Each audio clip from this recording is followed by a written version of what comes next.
Hi, welcome back. In this session, I'd like to do something I've done for the last few years, which is to give you a mid-year update on what I think about country risk. Let's step back for a moment. 20 to 30 years ago, if you're an analyst looking at a company or an investor looking to invest, you could afford to stay domestic, especially if you're in a market like the United States. You could afford to ignore the rest of the world. Those days are over. In the aftermath of the last 2 decades of globalization, increasingly you have no choice but to look country risk in the face because the companies you invest in, even though they might be domestic companies, have international operations. So in this session, I'd like to focus in on what are the components of country risk? Why is some countries more risky than others? And then try to bring it all into the context of how do you value a company which is exposed to country risk? So let's set the table. Companies are increasingly getting global, and I'll use the S&P 500 to illustrate this point. If you look at the graph to your left, you actually see the percentage of sales that the S&P 500 companies get from foreign operations. And if you look at the 2015 number, which is the most recent year for which I could find data, 44% of the sales of S&P 500 companies came from outside the US. That's actually a drop-off from the 48% you saw in the previous year. But over the last decade, the number has been between 42, 43, 45, 48%. So a big chunk of S&P 500 company sales come from outside. 239 of the 500 companies have between 15 to 85% of their revenues coming from outside the US. This is just to put your mind at rest in case you were thinking just the top 10 companies had these international sales. This is widespread. 13 of the 500 companies get more than 85% of their sales from outside the US, and 2 companies actually get all of their sales from outside the US. They're US companies only in name. And if you want to break down the sales for the S&P 500 companies, you see the breakdown in this graph. Essentially, it looks at not just the US portion, but where the rest of the sales are coming from. And you can increasingly see the opening that these companies have in Asia, Latin America starting to show up in the sales. So this is true not just for the US, but I would wager in pretty much any market in the world that if you take the largest 3 or 5 companies in most markets in the world, you're going to see this increasing global presence in these companies. They're saying, so what? I think it has consequences, and you've seen this play out, especially in the last decade.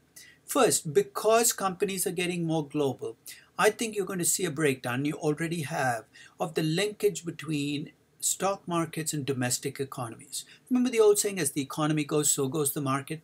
That is no longer true. In fact, for the last decade, if you think about the US economy, it's not done that well. But US markets have done really well, and you're seeing this play out in other markets as well. You can have the Indian economy not do well and Indian companies do well in terms of the stock market, or vice versa. Second, the old days, we gave lots of power, at least we attributed power to central banks. We assumed that with their policy levers, they could not just change short-term rates, but they could affect long-term interest rates and the economy. As a result of the globalization, I think those levers have less power than they used to. And if you look at the frantic efforts that central banks have made over the last 4, 5, 6 years to try to make economies, especially in Western Europe, US, and Japan, grow faster, and how miserably they failed, maybe the answer lies here. Those levers don't work as well as they did, given the globalization. Third, governments used to believe that if they changed the tax law, companies within their domestic economies at least had no choice but to obey. They could defer taxes and delay taxes, but eventually the tax man would come to get the taxes. That is no longer true. As the power shifts to global companies, you have to ask the question, are these really US companies or Brazilian companies or Indian companies, or are they multinational global companies that happen through the accident of history to be US or Brazil or India based? And what that's doing is it's making it increasingly difficult for governments to collect taxes from these multinationals, because it's no longer a question of delaying and deferring. I think that these companies can in fact put off paying taxes or moving their domiciles if they need to pay less taxes. Fourth, because companies are increasingly getting global, the correlations across markets is going up, and that's to be expected. And that increasing correlation across markets means 2 things. First is you're going to have more global crises, as we've seen in the last 10 years, because everybody's problem is everybody else's problem. Brazil has a political problem. You're starting to see it ripple across markets. It also means that the old lesson of if you're geographically diversified, You're protected against risk. Geographic diversification doesn't give you the kind of protection it did 20, 30, or 40 years ago.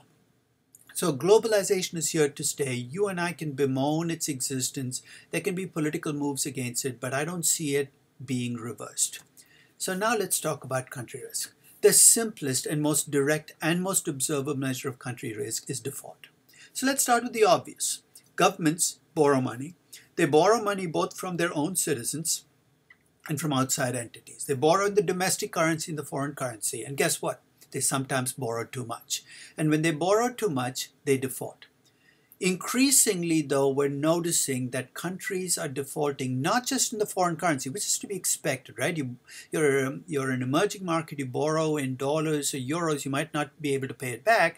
That's, you kind of expect that. But they're also increasingly defaulting in their local currencies. You're saying, how can that be? You own the printing presses. Why don't you just print them more? Why don't you print off more currency to pay off the debt? Well, here's the choice that these countries face. They have a choice between defaulting in their local currency or debasing their currency, and many of them think that defaulting has fewer costs. There are costs to default, though. Let's not be blind to them. And here are three of the costs. The first is when you have default, capital markets go into turmoil.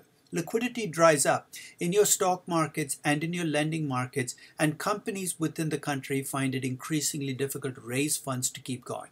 Second is default does affect real economic growth. Not massively, but at least for the year or two after the default, you see companies go into recessions. And third, default creates political instability, increasing. And if you look at and this is true as long as we've been watching defaults, this has been true. You go back to the 1920s and 30s, you could argue that the currency chaos, especially in Germany, was a big factor that led into the Nazis in the Second World War. In Latin America, when you've had default, you've increasingly had political chaos to go with it. So default is not costless, but clearly, whatever the cost, some companies are willing to bear those costs. Now let's think about measuring that default risk in countries. The most observable, the easiest and most accessible measure of country default risk is a sovereign rating. There are ratings agencies that rate countries, and these are of course the sovereign ratings. The ratings agencies like S&P, Moody's, and Fitch, and there are others coming on into the ranks, attach two ratings to every country: a local currency rating and a foreign currency rating. The foreign currency rating reflects the default risk they see in this country when it borrows in a foreign currency, and the local currency rating sees the risk when it borrows in the local currency. This picture kind of captures the ratings, what the ratings look like around the world. The green portions of the globe are the safest countries, at least according to Moody's. The red parts, or the reddish parts, are the riskiest. And you can see that risk is, there are some continents like Africa and Latin America that are much riskier than the rest of the world. If you want more details, you can actually go to the blog post that accompanies the session and download the entire data. The second way of measuring the problem with sovereign ratings, and people have always had them, it's not that ratings agencies are corrupt or biased, it's just they're just slow to the process. And because ratings agencies are slow, it takes them forever to change the rating, even though the rest of the world might know that a country is in trouble. So for instance, it took 2 years after Greece went into crisis before the ratings agencies reacted. So there's a second way of measuring default risk that's market-driven, that you can see the effect almost immediately. It's called a sovereign CDS spread. A CDS, a credit default swap, is a way of buying insurance, and you can buy insurance against government default by buying a sovereign CDS. So if you're concerned about Brazil defaulting, you can go buy insurance in the sovereign CDS market by buying a Brazil CDS. The rates on a CDS are specified in annual numbers, so that number is actually a measure of the default spread. To give you a sense of what Brazil's numbers look like, on July 1st of 2017, the sovereign CDS spread for Brazil was 3.46%. The rating for Brazil was BA2, and based on that rating, the default spread would have been 3.17%. But the market spreads give you updated numbers, and if there's a crisis happening, you can often see the effect much more quickly with sovereign CDS spreads. As you can see, sovereign CDS spreads are available for only a subset of the world, about 68 countries. Large portions of Africa, you still can't get them. But sooner or later, I think you're going to see sovereign CDS spreads start to show up for most countries. Let's move on to the second component of risk. When you invest in a country, you're not just worried about default risk, you're worried about the institutions you're exposed to, the culture of the country, and how they play out as costs for you as a company. In particular, there are three components where you might have to worry about country risk being more in some countries than others. The first is corruption. We like to talk about it, we like to complain about it, but the reality is there's more corruption in some parts of the world than others. And if you're operating there, it shows up as a cost to you. The second is you worry about the legal system. After all, if you're an investor or you made an investment as a company, you want your property rights to be enforced. You need your contractual commitments to be enforced. You need a legal system that does it. And that legal system not only has to have laws in place, but it has to be timely. If it takes you 35 years to get justice, you might as well get no justice at all. And thirdly, you worry about violence. It's easy to operate when you're in a nice, peaceful atmosphere than when you have bullets whizzing over your head. So let's look at those three components of risk. Let's start with corruption risk. I won't make this judgment because I'd be accused of being biased, but there are actually services that measure corruption risk. This is actually a service called Transparency, an entity called Transparency International that measures corruption risk around the world with a number. So most corrupt countries have very low numbers on their index, and the least corrupt have very high numbers. Don't ask me, that's the way they've done it. So if you look at the green parts of the world, these are the least corrupt. No surprise, a lot of Europe, big chunks of North America, Australia. And the red is the most corrupt. Again, not that many surprises. Africa as a continent is the most difficult continent to do business outside of South Africa. And Asia is, portions of Asia are, and Latin America have the same problem. So if you're operating in one of these corrupt countries, the way I think about it, it's you're paying an implicit tax. So if you have, it's an implicit tax you don't pay to the government, but to government agents who might collect the money for their own wealth, but it's still a tax to you as a company. So the more corrupt a country is, the higher the cost structure is for you, the lower the profits left for you. Secondly, you can look at the legal system. Here again, I'm going to draw on an entity that measures property right risks. So this actually measures how protected property rights are, again with a number. The lowest number here is the least protection. The highest number is the most protection. Again, you can see that big chunks of Africa, your protection on property rights is low. And of course, you've got the real outliers, Venezuela, Myanmar, Bangladesh, where property rights seem to have no meaning at all. And of course, the highest protection is in North America, Europe, and Australia. If I sound like a broken record, you're going to start to see this play out in country risk measure after country risk measure. Third, let's look at violence, right? Obviously, it's easier to operate in a market where there's less violence. And here again, I've broken the world down based on safety. And again, the lowest numbers here go with the safest countries. The highest numbers go with the riskiest countries. And when it rains, it pours. Africa, in addition to having the most corruption and the least protection for property rights, is also the most unsafe, has some of the most unsafe parts of the world to operate in. And North America, Europe, and Australia again, and Japan, to add to the list, come up with the safest ways, the safest environments for operating your business. So institutionally, you can see different risks. Finally, though, you can talk about each of these dimensions of risk, but if you're investing in a business, you're exposed to all of these risks, and you want a composite measure of risk. There are services that come up with these composite risk measures, but unfortunately, many of these composite risk measures are difficult to incorporate into value. So I'm going to start off with a composite risk measure that I look at fairly frequently and convert it into a number that I can use in investing or valuation. So the composite risk measure I use is from a service in Europe called Political Risk Services. They measure country risk with a number, and that number captures how risky they feel a country is. This graph is a little different from my previous graphs, but rather than focus on where the Political Risk Services sees the most or least risk, because I'll be repeating myself, I looked at the change in the score from 2016 to 2017. Essentially, I wanted to see which parts of the world saw themselves become safer and which parts of the world became riskier. Latin America, between July 2016 and July 2017, the biggest improvement in country risk, the biggest drop-off in country risk. North America, parts of Africa, you saw country risk go up. Australia, not much change. But essentially, this is just a measure of country risk. The problem with the country risk score, though, it's a number between 0 and 100. So I could give you the country risk score for Norway, 88, and you'd say, what do I do with it? And the answer is, I don't know. So what I'm going to do is actually convert these risk scores into a number that I can actually use. It's an equity risk premium. For those of you familiar with my post, you know that this is a number I estimate not just for the US, but for the globe. And this is my July 2017 picture of equity risk premiums around the world.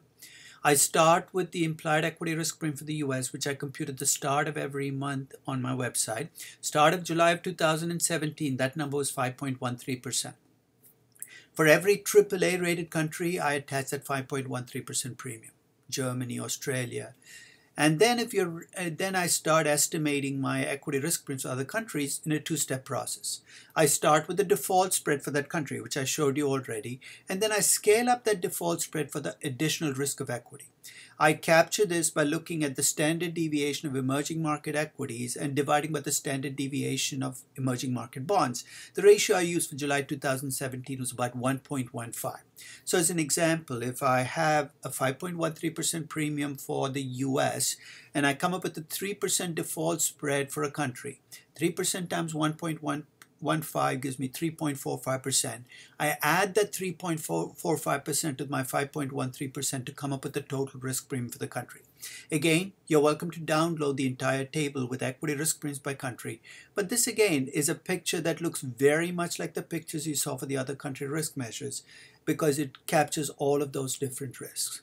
So let's close the loop. Let's bring this all together into valuation. And valuation, there are only two inputs I have: cash flows and discount rates. And when I think about country risk, I break it down to three buckets. The first is country risk that is specific to the country, coming from the legal system, the regulatory system, the culture of the country.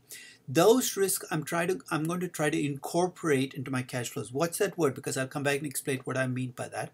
Incorporate into my expected cash flows. Country risk that's more macro, that cuts across the world, where you're correlated across other countries, I'm going to bring in through a country risk premium into my discount rate. And country risks that are discrete and catastrophic, nationalization risk, terrorism risk, regulatory approval being turned down, those risks I'm going to wait and bring into my value as an extra factor by assessing the probability that it will happen and the consequences of it happening. So let's take a closer look. When you think about country risk and discount rates, there are three numbers that are in your discount rates, and only one of them can show country risk. Your country risk cannot show up in your risk-free rate. Why not? Because it's risk-free. Your risk-free rate should be driven by what currency you decide to do the analysis in, not what country your company operates in. So you could be in the riskiest country in the world, but if I'm doing my analysis in US dollars, I have to use a US dollar risk-free rate. So my risk-free rate has no country risk in it. My measure of relative risk, or beta if you prefer to use that proxy, should just reflect your exposure to macroeconomic risk. That comes from how discretionary your product or service is, what kind of fixed costs you have, how much you've borrowed. I usually just use a global average beta for the company, for the sector in which the company operates.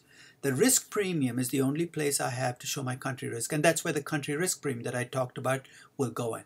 So if you're operating in riskier countries, you will have a higher risk premium.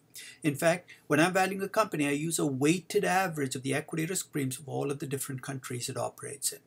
And if I'm valuing just cash flows from one country, I will use the equity risk premium for that country. When you talk about cash flows, there are only cash flows. There's a word I want to go back to: incorporate.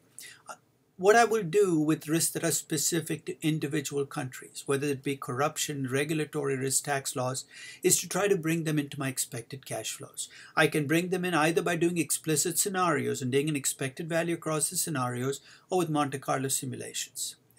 But the reason I say incorporated is bringing in those risks into my cash flows is not adjusting for risk, it's incorporating risk. It might sound like a play on words, but adjusting for risk means actually lowering your value because something is risky. But these cash flows, because they're country specific, I'm going to assume will not affect your discount rate and therefore show up only in your expected cash flows. Incidentally, if you want to convert one currency to another in expected cash flows, if you're dealing with a currency which you expect to devalue or revalue over time, it's your job to forecast exchange rates, reflecting that devaluation and bring it into your cash flows. Again, you're incorporating the expected devaluation. It's not a risk adjustment, it's a risk incorporation. And finally, if you have discrete risks that are catastrophic, like nationalization, you cannot bring them into your discount rate because it's too messy. Discount rates were never designed for that. Or into the cash flows of a going concern. Again, way too messy. So here's what you need to do. You need to assess the probability of that discrete event, let's say nationalization. And second, you need to assess what will happen to your value as an investor if it happens. So if you're nationalized, are you going to get nothing, half of book value, half of fair value? Make that judgment and then compute that expected value with that judgment built in. So all ways of dealing with country risk. So I'm going to close with one of my favorite definitions of risk. It's Chinese symbol for risk, and it's a combination of danger and opportunity. And essentially it says if you want one, you have to be willing to live with the other. Usually the one you want is opportunity. You have to be willing to live with danger. So in the context of country risk, here's how it shows up. The parts of the world that are most dangerous often are the parts of the world which offer the most opportunity. And if you either blindly avoid those parts of the world because you don't like to face danger, or jump into those parts of the world because you like opportunity, you're asking for trouble. Your job, in a sense, is to measure the danger, which is what we've tried to do by looking at country risk, and bring it into your decision making to make sure the opportunity you get compensates you for the danger. That, to me, is good risk management. And thank you very much for listening. I hope you enjoyed this talk.